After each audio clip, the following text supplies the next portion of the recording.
የዲያብሎስ ልጅ ክፍል 1 ደራሲ ዘሪሁን ገመቹ፣ ተራኪ ኢልሃም ፈሪድ። ቻናላችንን ሰብስክራይብ፣ ላይክ እንዲሁም ሼር በማድረግ እንድትጀምሩ በአክብሮት እንጠይቃለን።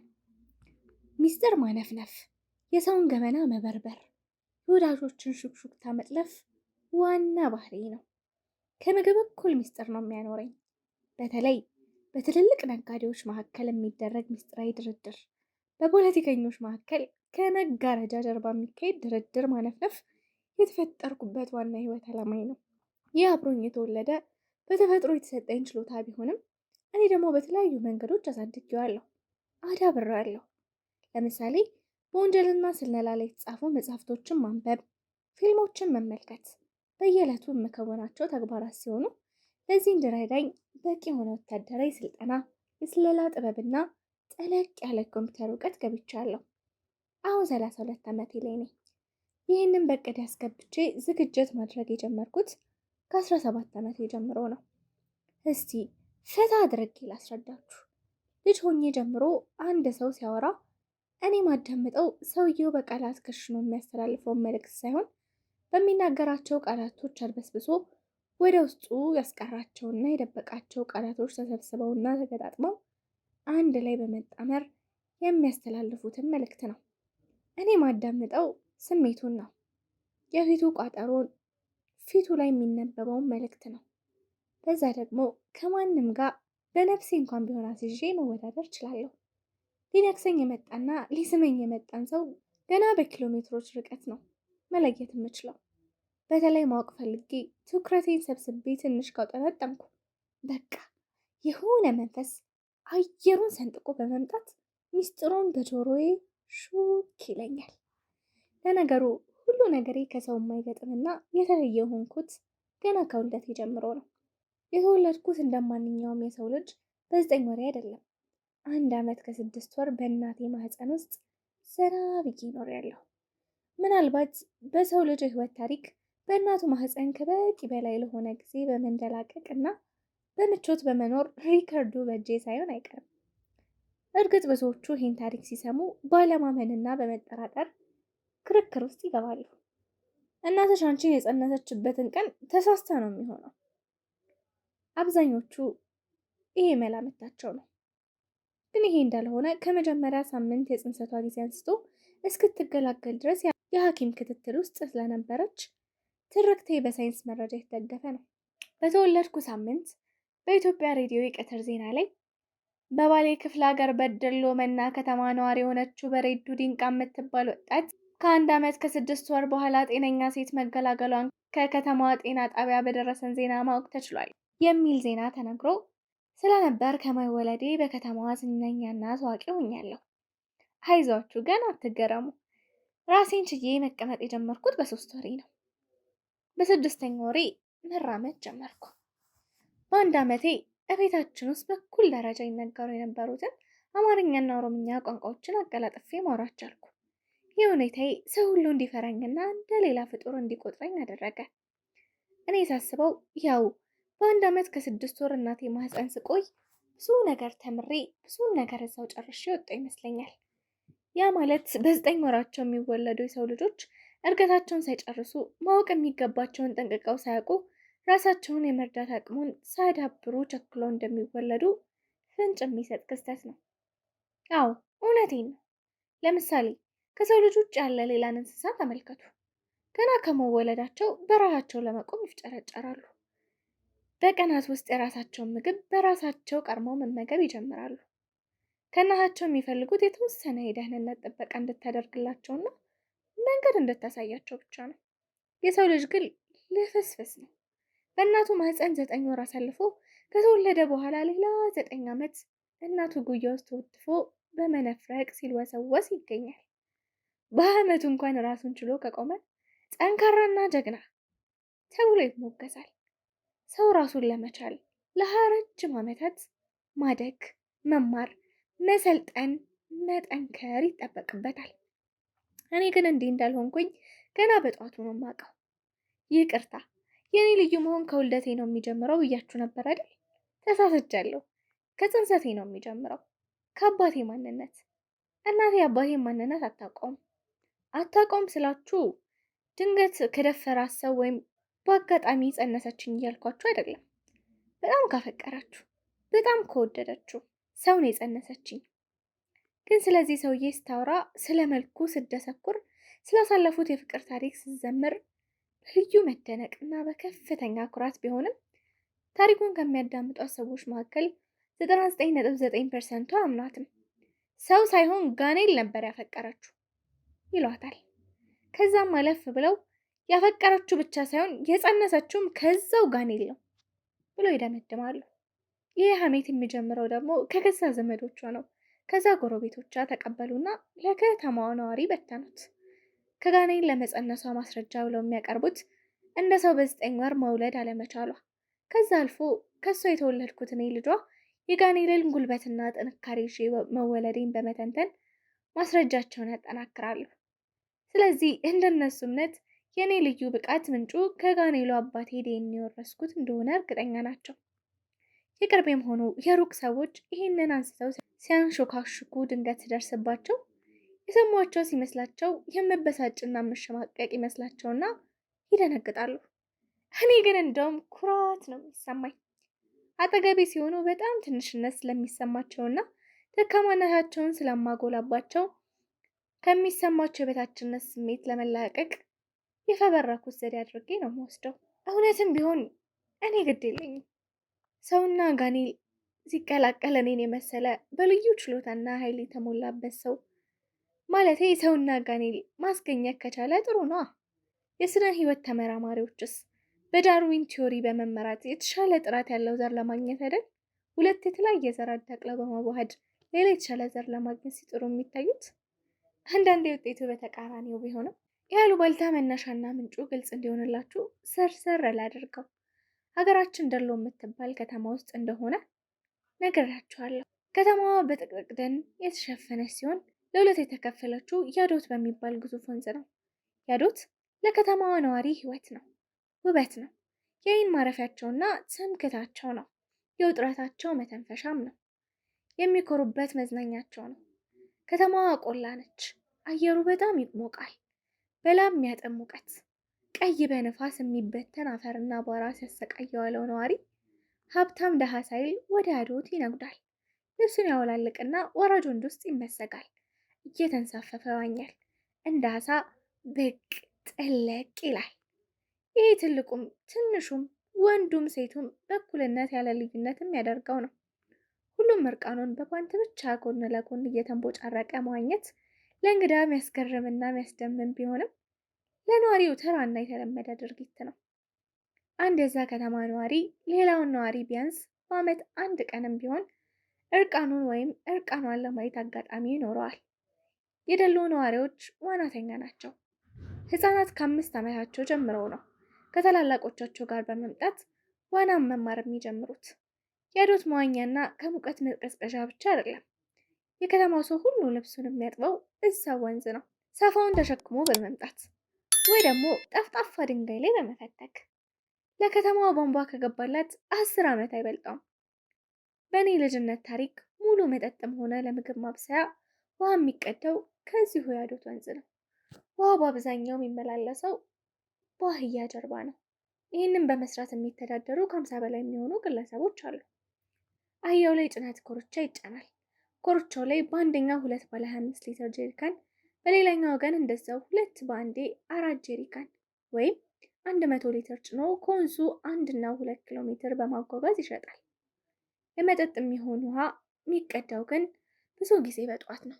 ከጠዋቱ 12 ሰዓት እስከ 1 ሰዓት ባለው ጊዜ። የዚህ ምክንያት ያዶት ብዙ ኪሎ ሜትር ተራራዎችን ሰንጥቆ ጫካውን አቋርጦ ስለሚመጣ የሰውና የአውሬዎች ንክኪ ሳይበዛበት ሳይደፈርስ የጠራ ውሃ ለማግኘት ነው። እና በጊዜው በዚህ ልምድ መሰረት ለቤቱ የመጠጥ ውሃ መቅዳት የእናቴ ኃላፊነት ነበር።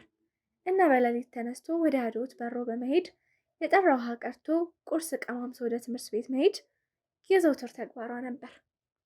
እና አባቴና ይሄኛው የእናቴ ልምድ የሚያቆራኘው ነገር አለ። አንድ ዕለት እንደ ወትሮዋ ከእንቅልፏ ባና ጀሪካኗን አንጠልጥላ ለማዘያ የምትጠቀምበትን ጨርቅ በትከሻ አድርጋ የቤቷን በራፍ ከፍታ ለግቢያቸው የቆርቆሮ አጥር አልፋ ቁልቁል ወደ ያዶት ትነጉዳለች። ግን ከቤቷ ብዙ ከራቀችና ከተማዋን ለቃ ወጥታ በወንዙ በከተማው መካከል ያለውን ባዶ ወጣ ገባ ስፍራ ከደረሰች በኋላ ነበር የሆነ ትክክል ያልሆነ ነገር እንዳለ ያስተዋለችው። ከወትሮዋ ፈጠን ብላለች። አዎ ገና ሌሊት ነበር። ከዚህ በኋላ ያለውን ታሪክ ራሷ እናቴ ትቀጥለላችሁ። እሷ ስጨርስ እመለሳለሁ። የተወሰነ ፍራቻ ቢሰማኝም ወደኋላ አልተመለስኩም። የባህር ዛፍ ደን ያለበትን መንገድ ሰንጥቄ ሳልፍ ከነ ፍራቻዬ ነኝ። ወደ ኋላይም ሆነ ወደ ፊት ለፊቴ እየተሽከረከርኩ በገላመጥም ምንም የሚታይ ሰው ዘር አላየውም። በደን ወደ ተሸፈነ የወንዙ ድንበር ስደርስ ጉሬዛዎች ከዛፍ ወደ ዛፍ እየተንጠላጠሉ ሲዘሉ አያለሁ። ያዶት ሿ ብሎ ሲፈስ ከሩቅ ይሰማል። ደረስኩና ቀሚሴን በመጠኑ ሰብስቤ ወደ ወንዙ 1 ሜትር ያህል ገባ ብዬ ጀሪካኑን መምላት ጀመርኩ። ግማሽ እንደደረስኩ ከወንዙ መሀል የሆነ የሚንቦራጨቅ ድምፅ ሰማሁና አውሬ መስሎኝ ጀሪካኔን ጥዬ በእርግጌ ከወንዙ ወጥቼ ራቅ ብዬ ስመለከት እኔ ጥዬ የመጣሁት ጀሪካን በውሃ ግፊት ወደ መሀል ተምዘግዝጎ አውሬ ወደ መሰለኝ አካል ሲጓዝ ተመለከትኩ። ደግነቱ የሰማሁት ድምፅ የአውሬ ሳይሆን የሰው ነው። መጀመሪያ እርቋኗን የምትዋኝ ሴት መስላኝ ነበር። አስተውዬና ተረጋግቼ ሳስተውል ግን በውሃ ለስልሶ ግንባሩ ላይ ድፍት ያለበት ይማርክ መልክ ያለውች የኔን ጀሪካን ይዞ በፍራቻ እየሳቀብኝ ተመለከትኩ። ይህን ያክል ፈሪ ከሆንሽ በዚህ ሰዓት ለምን ወጣሽ? አለኝ። የነጋ መስሎኝ ነዋ። አንተስ በዚህ ሌሊት ምን ትሰራለህ?